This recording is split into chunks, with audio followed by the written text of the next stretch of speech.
Muy bien. Por temas de tiempo y porque el grupo de conferencistas van a conectarse a una hora fija. Entonces, para evitar que ellos estén esperando y que no estén, ¿verdad?, a la hora de la apertura, voy a tratar en lo que explico el currículum, que vayan viniendo los colegas que van a quedarse esta sesión, si en caso van a quedarse. Muy bien, el segundo grupo de conferencias es un grupo especial que ahora la Sociedad Española nos ha dado. Este grupo de conferencias especiales que le llamamos acá ahora nosotros, lo pensamos para agruparlo básicamente para enfermedades que son invisibles muchas veces o difíciles de diagnosticar. Entonces, en neurología, entonces nos va a acompañar en este segundo grupo de sesión neurorehabilitación. Vamos a tratar también un poquito de el pronóstico de pacientes críticos, pero el papel de neurofisiología en estos pacientes. Y el tercera conferencia también es una conferencia de la cual pues nosotros estamos muy expectantes como neurólogos, que es el estudio de la fibromialgia y nuevas terapias. En la primera sesión, como pueden ver ustedes ahí en sus gafetes, se llama Neurorehabilitación Avances 2023 hasta 2024, ¿verdad? Va a estar con nosotros el doctor Joan Vidal Samsó. El doctor Joan Vidal Samsó tiene un currículum, como todos, muy extenso, ¿verdad? Yo lo voy a recortar. Bueno, en España los primeros años son licenciados y después se vuelven doctores luego de su presentación, de su trabajo de investigación. Él tiene los dos, el doctorado, y su experiencia laboral es en la unidad de pacientes con lesiones medulares del Instituto Guttmann en Barcelona. Es también director docente de ese instituto, es profesor también de psicobiología, tiene un máster también en neurorehabilitación, es coordinador del máster de neuroingeniería y rehabilitación, y está asociado pues a varias instituciones, entre ellas el ISCOS, el CERMEF y el CENR. Tiene muchas distinciones a lo largo de su trabajo, especialmente en los últimos 2 años. Pues no puedo mencionarlo todo, pero es un trabajo dedicado a la neurorehabilitación, que es su foco. La segunda conferencia es de una colega que ya ha estado con nosotros desde la pandemia, ¿verdad? Se llama Cori Besiana. Cori Besiana es una colega que trabaja mucho en neurofisiología en paciente crítico. Neurofisiología en paciente crítico.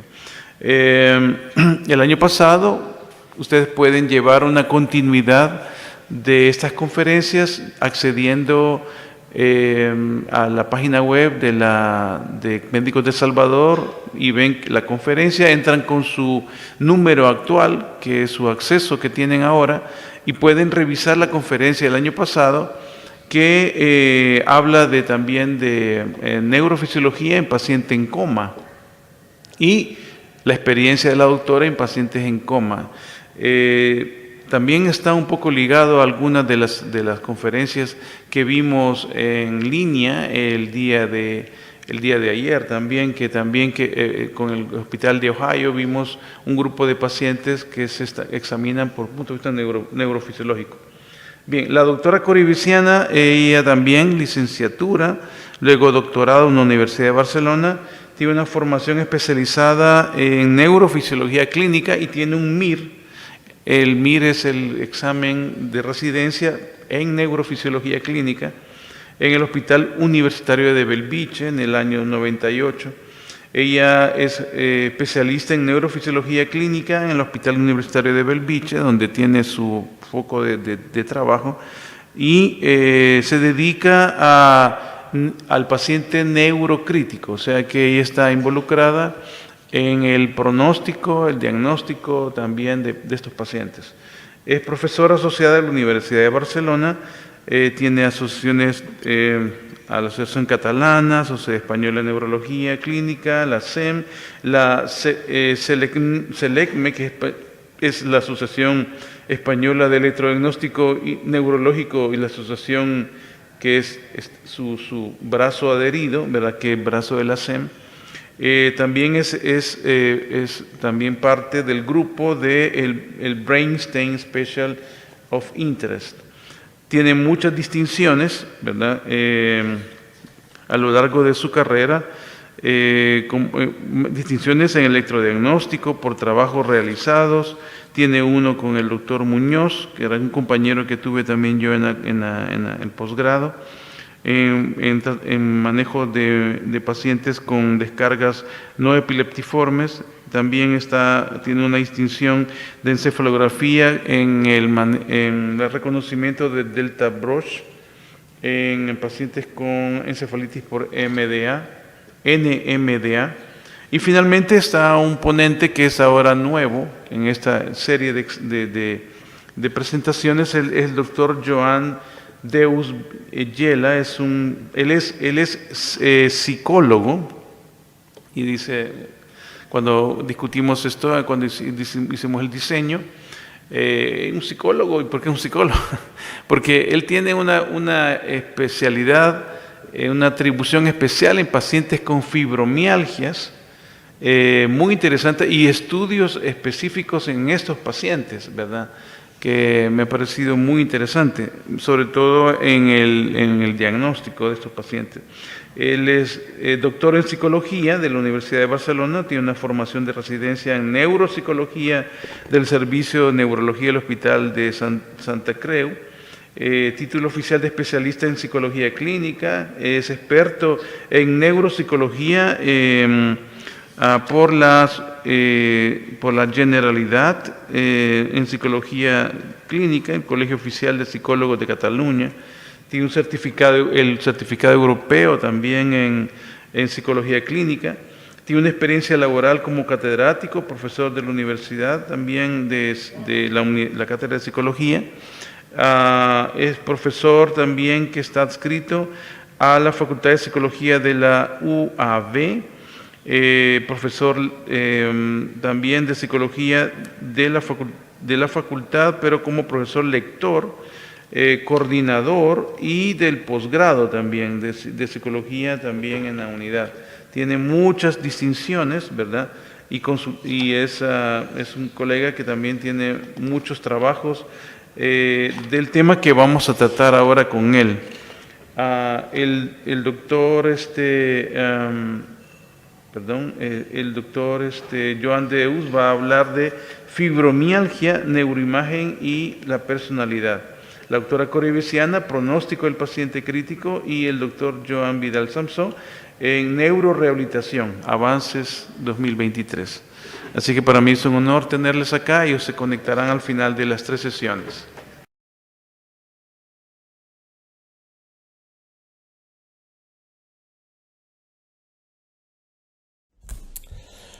Muy buenos días a todos. Gracias por esta amable invitación a participar en ese Congreso de Neurología y desde el punto de vista de la neurorehabilitación. Yo soy Joan Vidal, soy médico especialista en Medicina Física y Rehabilitación, doctor en Neurociencias por la Universidad Autónoma de Barcelona, y me dedico básicamente a lo que es la neurorehabilitación en el modelo de lesión medular, que es el que hemos últimamente focalizado nuestra atención. Para los que no nos conozcáis, el Instituto Guttmann es un hospital con más de 50 años de experiencia en el tratamiento de abordaje integral de la lesión medular y del daño cerebral, y es un poco hospital de referencia tanto a nivel nacional, a nivel de España, como a nivel internacional de la especialidad. La historia de la rehabilitación en la lesión medular empieza con Goodman, todos lo conocéis, neurocirujano que fundó lo que era el primer hospital de atención para la lesión medular en el año 45, y luego inauguró varios hospitales a nivel de todo el mundo, tanto en Europa como en Estados Unidos, entre ellos nuestro hospital en Barcelona en el año 65. Y aquí veis algunos de los ejemplos de aquella época, y este hospital, que fue el primero en España para tratar la lesión medular, luego se convirtió, se transformó en un hospital para el abordaje y tratamiento de las patologías neurológicas en general, todo el proceso de neurorehabilitación tanto en daño cerebral como en lesión medular. Goodman pasó a la historia como el impulsor de los Juegos Paralímpicos, y su nombre está ligado a lo que serían las Paralimpiadas, y con su famosa frase de que su objetivo en la rehabilitación era pasar de enfermos desahuciados a contribuyentes de haciendas, que probablemente esta es una frase que hoy en día tendría menos valor, pero que de alguna manera pues, se ha transmitido a lo largo de todas estas épocas. Todos sabemos que el tratamiento de la lesión medular a lo largo de los siglos ha tenido diferentes fases, desde las fases en que era una lesión para no tratar, en el sentido de que se dejaba morir al paciente porque no había ningún tipo de tratamiento posible para poder actuar, y es a partir de la Segunda Guerra Mundial, en el año 45, cuando se forman las primeras unidades y cambia radicalmente lo que sería el pronóstico, la mortalidad y morbilidad de estos pacientes. Pensar que el 80% de los pacientes con una lesión medular morían irremediablemente de sepsis, fallos renales y úlceras por presión, y en los últimos 70 años lo que se ha conseguido seguramente es avances en lo que es la supervivencia de estos pacientes. Todos conocemos la incidencia de lesión medular en Estados Unidos es mucho más alta, seguramente porque no solo hay los accidentes de tráfico, sino también hay otras causas como los accidentes por arma de fuego, etc. En España la incidencia es algo más baja, y en nuestro entorno, en Cataluña, desde Barcelona, las lesiones, la incidencia de lesión medular es aproximadamente de 10-12 casos por millón de habitantes. La mayoría son lesiones incompletas. El perfil básicamente serían hombres, edades medias de entre 50 y 60 años, y que han sufrido pues, un traumatismo, a la causa que sea, y a todo ello hay que sumar también lo que serían las causas las causas no traumáticas de lesión medular no traumáticas, sean estenosis, tumores, etcétera, que hoy en día también se abordan y se tratan en este entorno de tratamientos en estos hospitales de rehabilitación. ¿Qué se ha conseguido durante estos últimos años? Pues una expectativa de vida casi como la población general, que hoy en día los lesionados medulares, tal como vemos en estas gráficas, se aproximan a la mortalidad, a lo que es la sobrevivencia en población general, y la causa de mortalidad, primera causa de mortalidad de lesión medular, pues es la misma que en la población general, que serían las enfermedades cardiovasculares.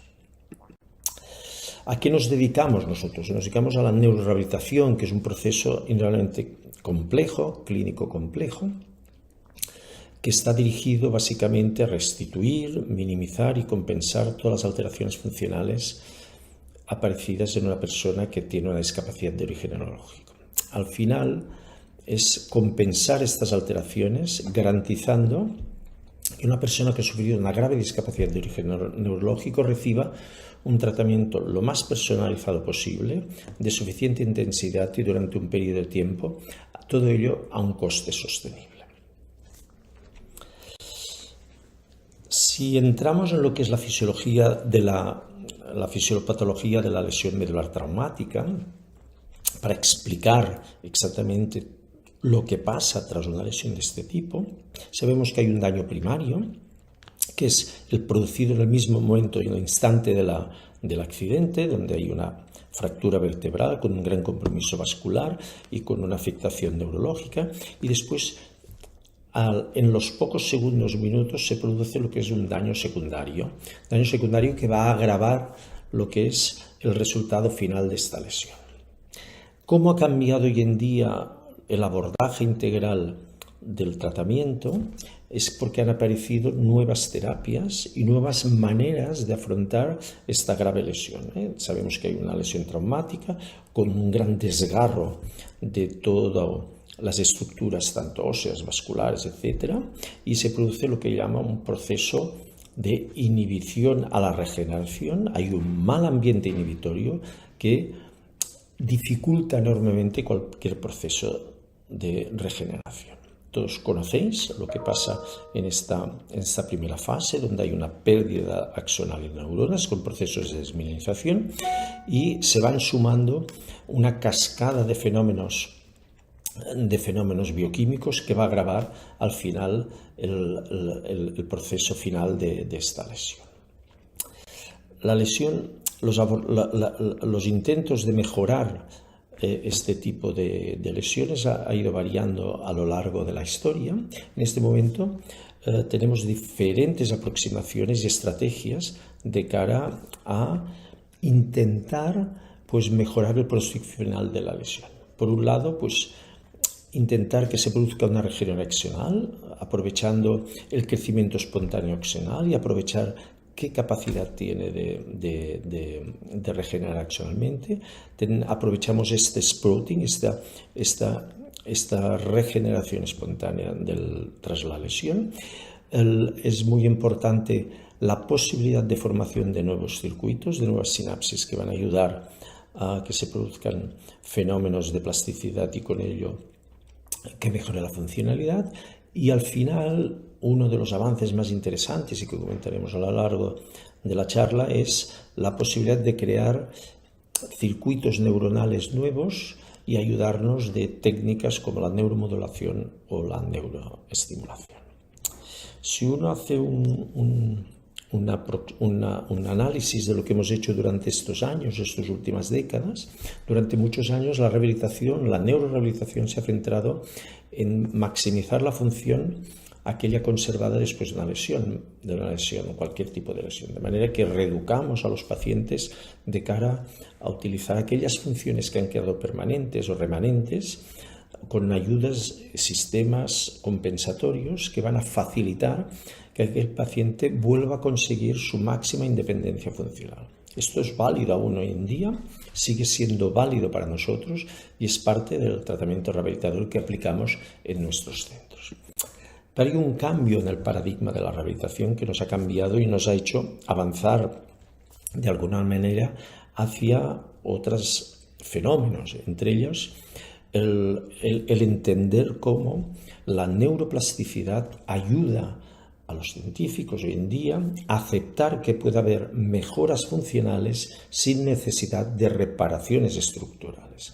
Si uno se fija en estos gráficos, podemos ver que la capacidad de regeneración tras una lesión medular es mínima, se producen ciertos crecimientos, ciertos sprouting, pero de una forma desordenada, de manera que se producen conexiones que no van a ser viables. Si nosotros damos un tratamiento, sea cual sea, tratamientos farmacológicos, tratamientos celulares, etc., podemos llegar a mejorar, aumentar el número de conexiones, pero serán también de forma desordenadas. Y seguramente la rehabilitación, los procesos de rehabilitación, los que nos están ayudando es a conseguir, a guiar los fenómenos de plasticidad, de manera que conseguir plasticidad adaptativa que permita mejorar la funcionalidad de las personas que han sufrido una grave lesión de este tipo.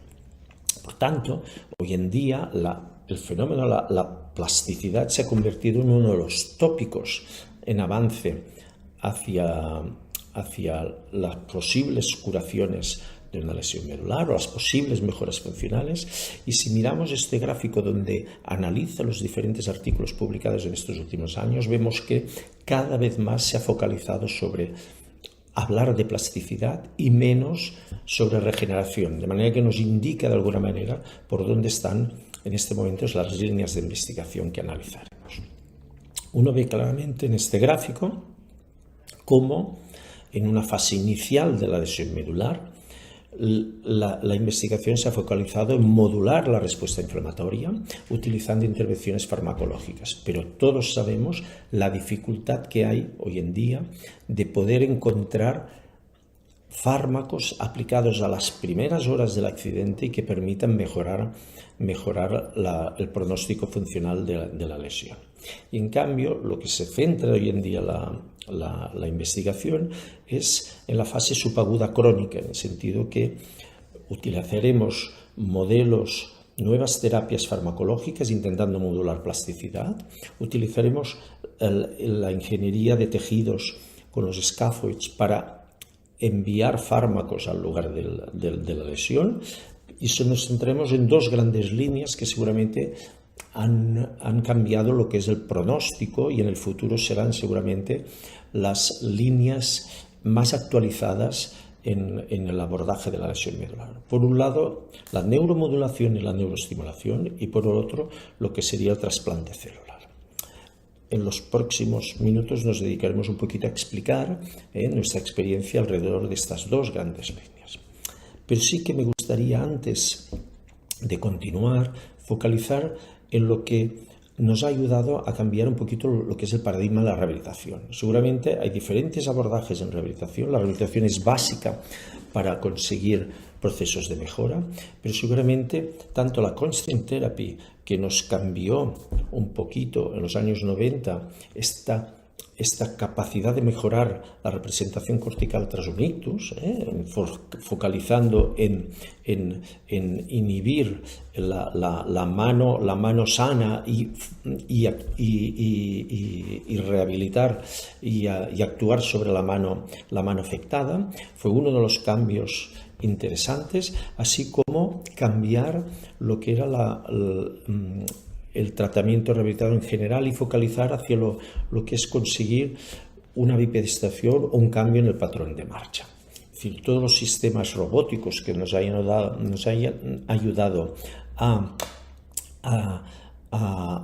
favorecer que un individuo que ha sufrido una lesión medular pueda ponerse sobre un treadmill con un peso parcial del soporte corporal y así permitir una rehabilitación del posible centro general del patrón de marcha. Sabemos que en los mamíferos existe este CPG, este centro general del patrón de marcha, y la teoría nos dice que existe en el humano una posible evidencia de que existe un centro general del patrón de marcha y que si nosotros somos capaces de excitarlo, podríamos lograr una mejora en el patrón, como en los modelos animales, trasladarlos a lo que son los humanos. Y dos conceptos me gustaría tener muy claro: que la rehabilitación, la neurorehabilitación, se ha podido demostrar que cuanto más precoz mejor, y cuanto más intensiva, quiere decir, cuantas más horas dediquemos a la rehabilitación, los resultados funcionales van a ser mucho mejor. De manera que lo que nos dice es que las terapias precoces serán mucho mejores porque conseguiremos mejores recuperaciones funcionales, y esto lo podemos visualizar en resonancia funcional, de manera que estos dos conceptos de terapia intensiva y terapia precoz se han incorporado en lo que son los tratamientos habituales de rehabilitación. Pero como todo proceso rehabilitador no es tan claro, muchas veces vemos que incluso en terapias crónicas podemos tener mejoras en los resultados, y se ha visto que en personas que han tenido ictus después de 5, 3, 6 años, pues se ha conseguido fenómenos de plasticidad. Así que hay uno de los conceptos que queda es que la rehabilitación a largo plazo pues puede ser de ayuda, lo que seguramente los sistemas sanitarios esto no lo podrán asumir, pero es indudable que cada vez más tenemos evidencia que los resultados pueden ser beneficiosos si alargamos los procesos rehabilitadores. Cuando analizamos en los últimos 30 años cómo han ido los ensayos clínicos en la lesión medular, hemos pasado de un tratamiento que era eficaz en este sentido que era la aprobación de la metilprednisolona en altas dosis en la fase inicial, al abandono de este tratamiento. Hoy en día no existe ningún tratamiento validado realmente eficaz que pueda mejorar la lesión.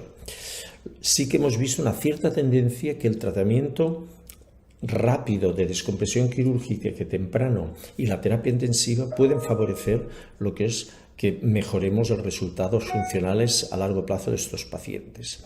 Hemos vivido un turismo marketing exagerado de turismo sanitario donde los pacientes buscan curaciones milagrosas y esto es otro de los grandes problemas que tenemos en los procesos de rehabilitación. Pero indudablemente hemos mejorado enormemente en lo que son el rigor en los ensayos preclínicos y su traslación a los ensayos clínicos. E indudablemente uno de los capítulos que más ha mejorado ha sido la aplicación de las neurotecnologías, que son todas las técnicas de estimulación y neuromodulación que luego comentaremos. Si uno mira la cantidad y múltiples ensayos que van apareciendo son enormes y cada vez más tenemos diferentes grupos de trabajo que se dedican a buscar soluciones a lo que es la lesión medular. Pero hay una cosa que tenemos que tener bien clara cuando analizamos los resultados o aplicamos algún tipo de tratamiento. Nosotros sabemos que todas las lesiones medulares pueden mejorar durante los 6-9 primeros meses. Si uno se fija, las que mejor evolucionan son las lesiones cervicales incompletas, le siguen las lesiones dorsales incompletas y luego serían las tetraplegias completas y paraplegias completas, que también mejoran algo durante los 6-9 primeros meses. Por lo tanto, cualquier tipo de tratamiento que apliquemos nos deberá dar mejores resultados que lo que es la aplicación de una terapia convencional.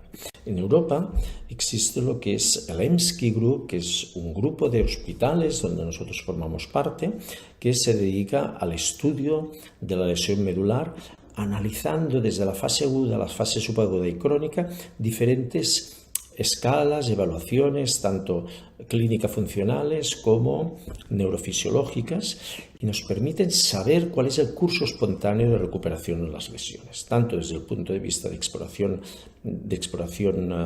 neurológica como incluso de exploración neurofisiológica. Tenemos unos estándares, por tanto, cualquier evolución de lesión seguirá una curva que es muy parecida en todos los pacientes. Si nosotros aplicamos un nuevo tratamiento, podremos compararnos con la evolución global de los pacientes, de la mayoría de pacientes traumáticos, y podremos demostrar quizás que esta sea una evolución favorable.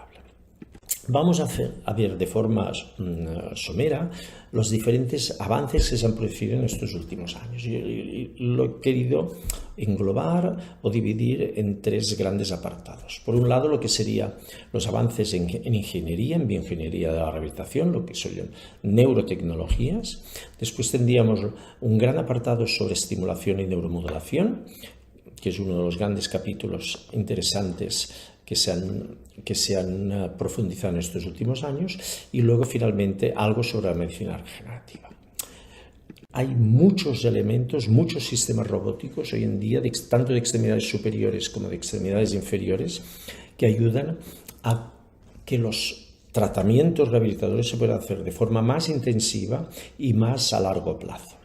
Y todos sabemos la cantidad de publicaciones en estos últimos años relacionados con sistemas robóticos aplicados a la rehabilitación.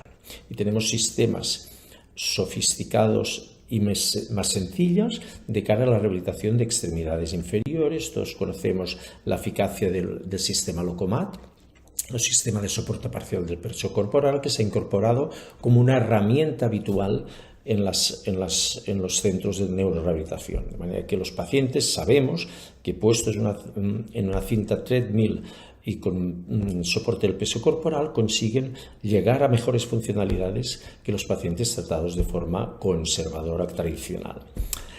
Han salido multitud de robots exoesqueletos que al final ayudan a a mejorar la movilidad de los pacientes, sistemas sofisticados como el sistema HAL, hay muchos, no vamos a entrar en este tema, pero que ayudan a movilizar al paciente, e incluso se pueden poner sistemas exoesqueletos en tetraplégicos. Hay de extremidad superior como el sistema Bitmanus, el robot Rupert, o el sistema Armeo, que hoy en día se utiliza en tetraplegia. Al final lo que nos interesa es que la aplicación de movimientos automáticos repetitivos vamos a conseguir que la terapia se alargue en el tiempo, podamos aplicar terapias intensivas y las podamos aplicar a nivel de casa. El gran capítulo donde se ha avanzado más seguramente en estos últimos años es la aplicación de la neuroestimulación. Podemos estimular cualquier zona del cuerpo, desde las manos, los brazos, la vejiga, para el tema del dolor, etc. De manera que hoy en día tenemos una opción nueva para tratar lo que es la lesión medular y activar una serie de circuitos aislados que van a ayudar a mejorar la funcionalidad de estos pacientes. De manera que en este momento tenemos sistemas de neuromodulación a nivel cerebral y a nivel medular, que consisten en el suministro de corriente magnética o eléctrica de dispositivos, y podemos estimular de forma no invasiva a nivel cerebral a través de la estimulación magnética transcranial y la estimulación con corriente directa, y podemos neuromodular también a nivel medular, tanto invasiva como no invasiva. En pocas palabras, la neurorehabilitación se ha convertido en un foco de atención donde podemos empezar a analizar los posibles mecanismos implicados en la neuroplasticidad ya disponemos de herramientas que nos permitirán estudiar los fenómenos de mejoría en este tipo de personas. Tenemos la estimulación magnética transcraneal, tenemos la estimulación transcraneal con corriente directa. Al final son sistemas que conocemos todos para identificar cambios plásticos, adaptativos y maladaptativos, y que se han aplicado en muchas aplicaciones clínicas, como espasticidad, para depresión, para recuperación de la capacidad de marcha, afasia, para el dolor. De manera que en este momento la estimulación magnética transcranial repetitiva, aplicada bien a bajas frecuencias habitual, donde vemos mejoras importantes de la espasticidad, o bien incluso de cara a recuperar la capacidad de marcha. Hoy en día, la combinación de estimulación magnética transcraneal o de estimulación con corriente directa combinada con sistemas robóticos se ha convertido en uno de los focos de atención, como vemos, con mejoras claras que comparamos lo que es sham con lo que es placebo con estimulación activa, de manera que podemos conseguir mejoras en la fuerza en este tipo de pacientes de los diferentes parámetros que hemos estudiado. La estimulación cerebral no invasiva induce a cambios en el patrón de activación, ofreciendo nuevas oportunidades de reorganización, y por tanto el entrenamiento con sistemas robóticos nos permitirá dirigir estos cambios hacia patrones mucho más funcionales. La estimulación con corriente directa también es un buen elemento, quizás también induce cambios, efectos biológicos. Tenemos experiencia también en aplicación en Parkinson, en ictus, depresión, en recuperación de la capacidad de marcha y sobre todo el dolor.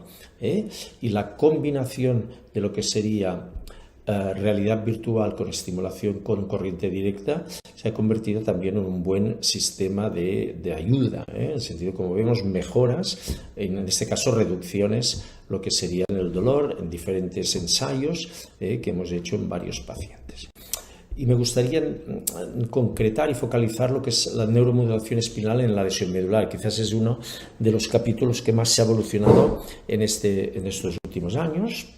Se ha convertido en una herramienta valiosa y emergente en la práctica clínica en sujetos con lesión, con dos aproximaciones. Una, lo que sería la estimulación no invasiva, estimulación transcutánea medular no invasiva, y la estimulación epidural, que es una estimulación invasiva. Al final, la neuromodulación modular consiste en suministrar corriente eléctrica mediante un estimulador de forma transcutánea, unos electrodos. Nosotros utilizamos estos sistemas de estimuladores espinales, en este caso pues un estimulador espinal de origen ruso, con diferentes, colocamos ánodos, cátodos y ánodos tanto a nivel cervical como a nivel de las... Combinarlo con lo que serían los sistemas robóticos, combinando neuromodulación con sistemas robóticos. En ambas condiciones, tanto lo que es la estimulación invasiva y no invasiva, la hipótesis subyacente establece que hay nuevas redes espinales sensitivo-motoras por encima, a nivel y por debajo de la lesión, que serían moduladas y amplificadas, lo que permitiría pues, conseguir un control motor voluntario. Y esto es un poco la base de la actuación a nivel de estimulación tanto cervical como dorsal o lumbar. Lo que estamos haciendo es combinar la estimulación con lo que es el uso de sistemas robóticos y tenemos trabajos de cara a rehabilitación respiratoria utilizando lo que es la estimulación espinal, o tenemos mejoras en la capacidad de marcha de los individuos. Y todos conocemos pues, sistemas robóticos que nos permiten, pues, como en este caso, pues conseguir mejoras en lo que es la marcha de los individuos. Y estos son sistemas este es el típico rehabilitación de un paciente con una lesión medular incompleta, combinando un simple treadmill y consiguiendo pues, mejorar la capacidad de marcha de estos individuos. Al final, lo que estamos viendo es estas estimulaciones que se han convertido en una estrategia más en la rehabilitación, y es probable que en el futuro pues, podamos utilizar estas técnicas para inducir adaptaciones plásticas. Muy rápidamente, existe también la estimulación espinal, y sabemos que en estos últimos años, a partir de la evidencia de que existe un centro generador del patrón de marcha que podemos estimular, todos conocemos los resultados, los trabajos del 2011-12 del grupo de Rez y Egerton, donde podíamos ver como un paciente que tenía una lesión medular completa podía, tras la aplicación de un estimulador epidural, poder movilizar algo la extremidad. A partir de estos primeros ensayos, tanto en animales como en humanos, se ha ido investigando y cada vez profundizando en lo que será los futuros tratamientos que se podrán aplicar en estos pacientes. Y hay el grupo de Jarkema en Estados Unidos, en Louisville, donde ya tiene varios trabajos publicados en relación a estimulación epidural, y el grupo de Lausanne, de Curtin, donde ya tiene modelos de estimulación tanto espinal como cortical, modulando las posibles respuestas a nivel espinal, y que seguramente van a cambiar un poquito el pronóstico. De alguna manera, todos estos avances tecnológicos de los últimos años han crecido de forma exponencial. Los estimuladores aún son poco conocidos, pero seguramente en los próximos años cada vez más tendremos más experiencia. En este momento hay 15, 20 pacientes con implantes controlados y que permiten de alguna manera abrir la esperanza de que en un futuro la combinación de estos estimuladores con un largo proceso de rehabilitación, muchas veces de más de 6 meses o un año, podrán provocar cambios en la funcionalidad de los pacientes y mejorar al final el pronóstico funcional de estos pacientes. Juntos seguramente con lo que son los sistemas de Brain Computer o bien Machine Interface, en este momento tanto invasivos como no invasivos, que se están introduciendo de cara a conseguir señales, recoger señales y transmitir estas señales a otros sistemas. Existen muchos modelos de estimulación en la lesión medular, como la estimulación diafragmática para aquellos pacientes con niveles cervicales que no pueden respirar y se les implanta sistemas de estimulación, o sistemas de control de esfínteres con el sistema SARS, Sacral Anterior Rod Stimulators, que permitirán conseguir, pues, tras un implante directo sobre raíces sacras, conseguir pues, un control miccional. Y por último, y de forma muy rápida, 2 palabras sobre la medicina regenerativa. Estamos seguramente algo más lejos, pero indudablemente la rehabilitación tendrá un papel crucial en lo que es el análisis de estos resultados. La lesión medular en general es un buen ejemplo donde podemos aplicar terapias regenerativas. Tenemos varios ensayos en marcha, entre ellos nosotros utilizamos células mesenquimales de cordón umbilical y en este momento pues lo hemos aplicado tanto a lesiones completas como lesiones incompletas. Estas son las aprobaciones por parte del Ministerio con sistemas, estos son los protocolos de actuación. ¿Qué esperamos en los próximos años en las terapias avanzadas en la neurorehabilitación? Seguramente vamos hacia una mejora en las intervenciones preclínicas. Es necesario trasladar cuanto antes los resultados de la investigación preclínica a la investigación clínica, trasladar lo antes posible y mejorar lo que son la realización de estos ensayos, combinando diferentes terapias. Seguramente no será una sola terapia, sino serán fármacos, trasplantes, neuromodulación, cirugía, etcétera, y sobre todo rehabilitación. Es muy difícil que podamos conseguir mejoras sin combinar estos diferentes. Al final lo que necesitamos es mucho diálogo transnacional y mucho centrarnos en lo que es intentar guiar estos fenómenos de plasticidad a través de nuestra rehabilitación. Las claves seguramente será coordinar entre los diferentes grupos de investigadores básicos y clínicos, programas de investigación, centros de investigación, facilitar colaboraciones. Este es un ejemplo que podemos colaborar entre las diferentes organizaciones a los que nos dedicamos más a la investigación y a la parte clínica e incorporar cada vez más diferentes investigadores de otros campos. La bioingeniería es importante que se una de alguna manera a lo que son los trabajos de investigación focalizados hacia la mejora de la lesión medular y de otras patologías neurológicas. Al fin y al cabo, lo que necesitamos son esfuerzos dirigidos hacia los mismos objetivos, lo que son redes de investigación que todos focalicen la atención hacia una sola cosa. Y me despido y les agradezco enormemente la atención. Quedo a la espera por si ustedes quieren alguna pregunta, alguna aclaración al respecto y volver a agradecer pues la posibilidad que me han dado pues poder estar con ustedes, aunque me gustaría estar de forma presencial, pues lógicamente por la distancia ha sido imposible, pero les ofrezco pues de alguna manera que es toda nuestra experiencia en Barcelona, en Europa, donde tenemos varios grupos de investigación y grupos clínicos de investigación que se han centrado en este tipo de patología y creo que vamos en general por buen camino. Seguramente estamos aún lejos de conseguir lo que es la curación definitiva de la enfermedad, aún no podemos dar esperanzas o falsas esperanzas, hay que centrarse en lo que hay, pero es indudable que tanto la neuroestimulación y neuromodulación como las líneas de investigación en trasplante celular